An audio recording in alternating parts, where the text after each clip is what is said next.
Well, it is being hailed as a big success for rescue workers who have been trying to rescue the 13 people trapped in a Thailand cave. 4 of those 13, including the coach, have now been rescued from the cave and were rushed immediately to a nearby hospital.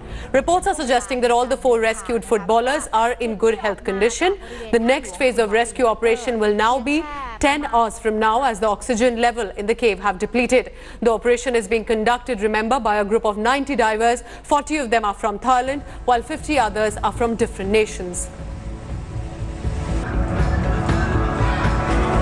ช่วงเวลาในการเดินทางนะคะเพราะว่าจุดที่ออกมาจากบริเวณถ้ำหลวงขุนด่านก็กราบเรียนพ่อแม่พี่น้องสื่อมวลชนทุกท่านนะครับแล้วก็พ่อแม่พี่น้องทางบ้านที่ให้กำลังใจพวกเรามาตลอดนะครับ16 วันแห่งการรอคอยนะครับวันนี้เราเห็นหน้าหมูป่าแล้วนะครับ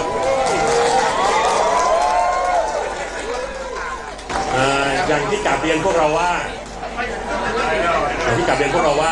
วันนี้เป็นวันที่สมบูรณ์ที่สุดนะครับที่เราภาษาอังกฤษบอกว่า the best situation นะครับสถานการณ์ที่ดีที่สุดที่ผมบอกว่าเรื่องสภาพอากาศเรื่องสภาพร่างกายของเด็กนะครับแล้วก็เรื่องระดับน้ำในถ้ำที่เราสามารถบริหารจัดการน้ำได้อย่างดีตลอด 4-5 วันที่ผ่านมาแล้วเราก็ได้ปฏิบัติการกู้ภัยนะครับเหมือนที่ผมกล่าวเรียนพวกเราว่าภารกิจจริงๆมี3 ชิ้นนะฮะ1ก็คือค้นหาที่เราเสร็จสิ้นไปแล้ว2ก็คือการกู้ภัยและ3ก็คือการส่งSo while it is being hailed as a massive success for the rescuers in Thailand, how difficult is that rescue operation? Here's an elaborate graphic that has been prepared to give you details.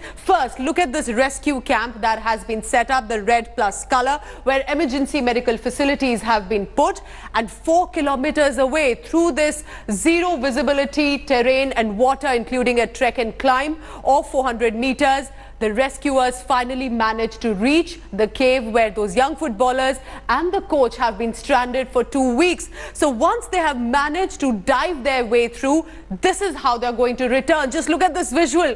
The rescuer, while of course on one hand will be holding the guide rope that you see on your screens, on the other hand he has a tank for the young footballer. So apart from the tank for himself, one for that young footballer attached with a pipe to that boy. He's also wearing a diving mask through which he's going to be able to breathe, and that is how he's going to guide his way through the terrain. But this is a more magnified, clear visual to tell you what precisely is going to happen. The first rescuer will have to take journey one by one. So one rescuer for one footballer with these oxygen tanks, full face scuba mask being worn. But look at those lamps that have been put along the escape route. We are talking about zero visibility here. We are talking about serious oxygen depleted levels at the cave, and the wetsuit worn by the boys, and of course this final visual. How is that guide rope really going to take them ahead? It has been attached. It's a static rope which has been attached to those caves with regard to a shackle. So there is an attachment, and just look at the effort of the rescue guide to be able to go to that terrain and be able to bring back one footballer each. 4 have been rescued already. We are hopeful that of course all of them will be out very soon from those muddy waters. A miraculous escape there. As rescue operations are halted for the time being due to bad weather, our associate editor Mausami Singh has interacted with some of the volunteers who are selflessly providing their services. You can see many youngsters who have actually pitched in a big time. Day and night they're sitting and contributing, pitching in their own way and winning hearts of people across the world. The people of Thailand have been praying. They are connected to these children as their own family, and if you are here covering or reporting, they make sure that you eat something. You can see all these items that are there for dinner today. There are fruits that you can spot there, and what all is there today. Until how long would you be there? Now be here. I start my shift at 3 p.m. 3 p.m. Yeah, okay. And I will stay here until midnight. Midnight. Yeah. Many people have come to help, and it's made the difficulty less. A lot of other, other officers from other department in Masai. They come to help here a lot. Yeah. All right. Can you tell us what's for dinner? What all is there here? I'm not sure what kind of this because I'm just here from 3 p.m. and this is like food with some chicken and pork with the rice, which is and local. This is all for free? Yes, all for free.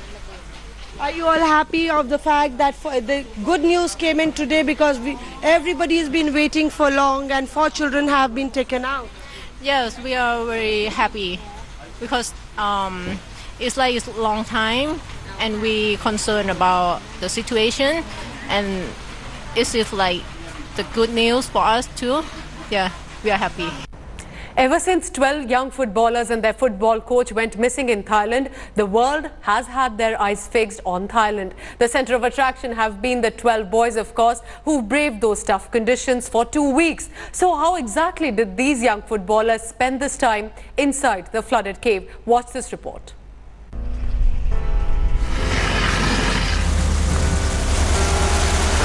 Gushing waters, flooded caves. Difficulty in breathing. No food, no protection, and nowhere to go. It was an ordeal straight out of hell. But the 12 boys of Wild Boar soccer team and their coach never despaired. While the rescue teams found them nervous and frightened inside a 10-kilometer long cave, they soon regained their composure. After being discovered after days of search, the brave team kept the world hooked with their undaunted spirit. Wrapped in metallic foils, the group ate protein-packed meals, had medical checkup, and even practiced soccer. The youngsters were seen identifying themselves and sending their greetings to their family members and the public. The children also had words of encouragement for their anxious parents, maintaining constant vigil. One of the children, an 11-year-old, sent a moving letter to his parents in neat handwriting. Many parents couldn't control their tears seeing the brave kids.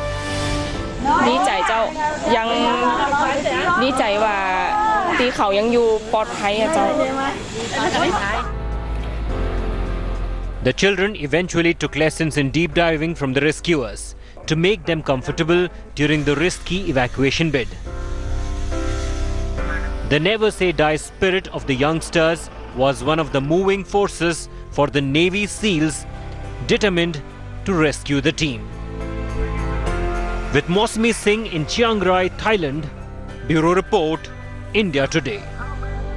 After 16 days of relentless efforts, 4 out of 12 young footballers have now been rescued from Thailand's Chiang Cave. Now, the dangerous mission was carried out by specialist divers and Thai Navy SEAL officials. Take a look at this report of how these boys were rescued.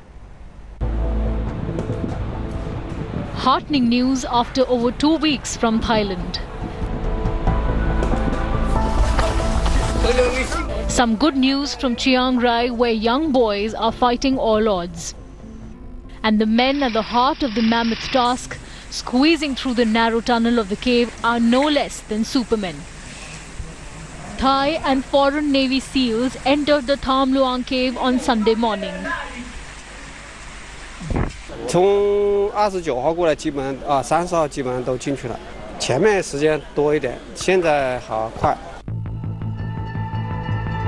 The divers went inside the cave despite challenges like depleting oxygen, strong muddy currents, and zero visibility.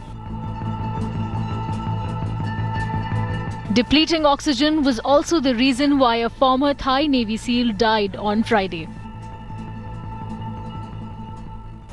A lot of it is just small crevices, and there's steep slopes that go up and down, and yeah, so crevices, steep slopes that goes up and down for kilometers. And also, it's so dark in there, and the water's so murky, and the current that goes backwards, so everyone diving into the cave goes against the current, and that takes a lot more air. Yeah, so that's a big problem. And you have to carry in supplies there. Carry in supplies for the kids, yeah, when they have found them, and also parts of the cave you have to take off your tank, because the scuba diving tank is normally on your back, but this you have to take off your tank and go sideways with it.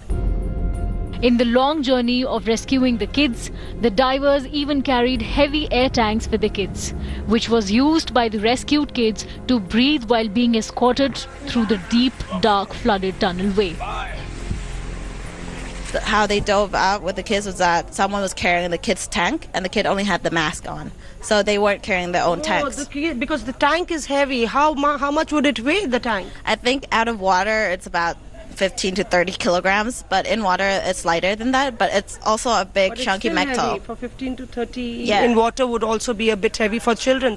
Yeah, for children, and especially in tight spaces, it's very hard to maneuver the tank, which is metal. But initial success came their way when the first of the kids emerged. But the task is still not done. Till the last of the soccer team, including the coach, are out of the harm's way. With Mosmi Singh in Chiang Rai, Bureau Report, India Today. After Jayant Sinha, another union minister, Giriraj Singh, has now raised a storm after he visited the members from the Vishwa Hindu Parishad and the Bajrang Dal who were lodged in a prison in Nevada, which is his parliamentary constituency. Union Minister Jayant Sinha had already triggered a massive political storm when he met with 8 convicts just months after they had been granted bail by the Jharkhand High Court in a serious lynching case. Take a look at this report. Shocker from 2 union ministers. First Jayant Sinha and now Giriraj Singh. Meeting the men accused of triggering riots in a Bihar jail and lashing out at CM Nitish Kumar, calling him anti-Hindu. Ahead of the biggest poll battle next year, touching the communal nerve. His optics for all to see. यही मेरी व्यवस्था है। मेरी व्यवस्था यही है कि यहाँ के हिंदुओं ने सामाजिक सौहार्द बनाने में कौन सी भूमिका निभाया, ये कौन सा पहाड़ टूटा था, ये कौन सी रणनीति थी. With tears in his eyes, a usually firebrand Giriraj clearly hit 2 birds with a single stone. स्वतंत्र भारत में कोई इस हथियार को अगर अपनाएगा कि लोगों को क्रूरतापूर्वक हिंदुओं को दबाने से सामाजिक सौहार्द बनेगा, क्या हिंदू को छोड़ करके सर्वधर्म संभाव होगा? The opposition JDU quickly hit back, asking the minister to shun dramatics. इतना मैं जरूर कहता हूं, 13 साल से नीतीश कुमार का राज है बिहार में। उसमें चाहे वो हिंदू हो, चाहे मुसलमान हो, चाहे जो भी हो, सारे लोग सुरक्षित हैं। ये राज्य पहले भी बोलते रहते हैं, उसको अब उतना सीरियसली उसको मत भी बनाइए, इतना मैं कह सकता हूं। The opposition RJD also slammed Giriraj. केंद्रीय मंत्री गिरिराज सिंह अपने विभाग में कार्यों के लिए नहीं जाने जाते हैं, न राज्य के स्तर पर न देश के स्तर पर। मेरा मानना है कि गिरिराज सिंह जैसे लोग राज्य और देश की एकता और अखंडता के लिए स्वयं एक खतरा है। Giriraj Singh, however, remained unfazed. मैं 200% कह रहा हूं, ये सेकुलरिज्म की नई परिभाषा रची जा रही है। हिंदू को टारगेट करो तभी कॉम्युनल हार्मोनी ठीक होगा। जब भी कोई ऐसी घटना घटेगी, मैं संवैधानिक तरीके से गया था, संवैधानिक तरीके से जाऊंगा। Giriraj's comments come after his cabinet colleague Jayant Sinha also kicked a political storm. At a time when the central government is claiming that it's taking steps to control the rising cases of mob lynchings across the country, Sinha met with 8 convicts in a Jharkhand lynching case. Not only did he meet them, Sinha also felicitated them with garlands at his residence. And when asked why he did so, this was the Mantri's defense. रिहा हुए, इन्हें जब bell मिला तो वो हमारे घर आए, मैंने उनको शुभकामनाएं दी और जो आगे न्याय की प्रक्रिया है वो चलेगी और उसे चलने दीजिए।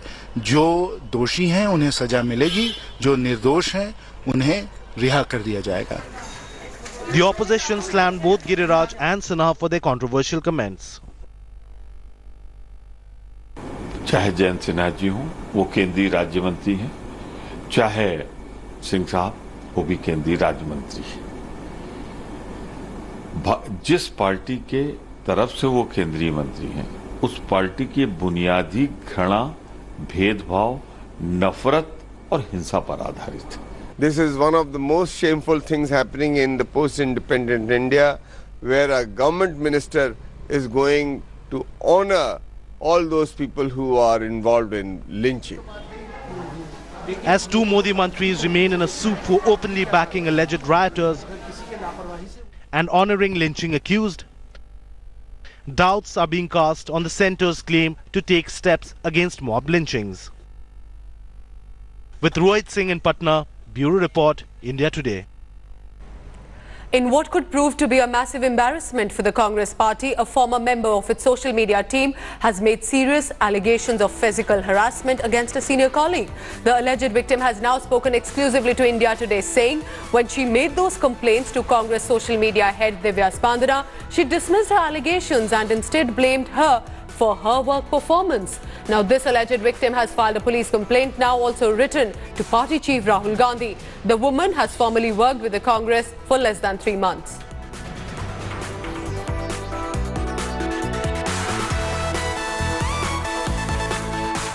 In yet another shooting incident, a 26-year-old Indian techie from the state of Telangana was shot dead by a robber inside a restaurant in the Kansas City of US. Now the suspected killer has been caught on camera but still remains at large. Take a look at this report. Sharad Kopu, a 26-year-old Indian techie, fatally shot inside a restaurant in United States. Sharad, who hailed from Warangal in Telangana, was shot in the back after he ran from a robber in US city of Kansas. The shocking incident occurred on Friday evening at 7. The man on the screen is suspected to be the killer of Sharad. The CCTV footage released by US cops show the suspect doing a recce inside the restaurant to identify his target. Kansas cops ruled out any hate crime angle after it emerged that the alleged shooter was in the store for robbery. A brilliant student, Sharad received full scholarship in prestigious University of Missouri to study computer science. He had gone to US in January this year. Shocked by the brutal murder, the family of the deceased have demanded arrest of the killer. Our emotional request, humble request, and a complaint against the culprit. We request our embassy, Indian Embassy, and Minister of External Affairs to facilitate, Mr. Sharad Kopu to bring him back to, India, to Hyderabad, and allow his body to us. Meanwhile, External Affairs Minister Sushma Swaraj in a tweet said she spoke to the father of the slain techie and offered to facilitate US visa for a family member to bring back the body. Sharad is not the first Indian to be shot in Kansas. Last year in February, an Indian software engineer Srinivas Kuchibotla was shot dead in Kansas City. In the same year, Indian student Dharampreet Singh was killed by armed robbers in California. 2 days after the murder, the suspect is still at large. The Kansas cops have sought help from the public to nab the shooter. Bureau Report, India Today. Heading into a short break for now, but don't go anywhere because news and updates continue on the other side. Thanks for watching the video.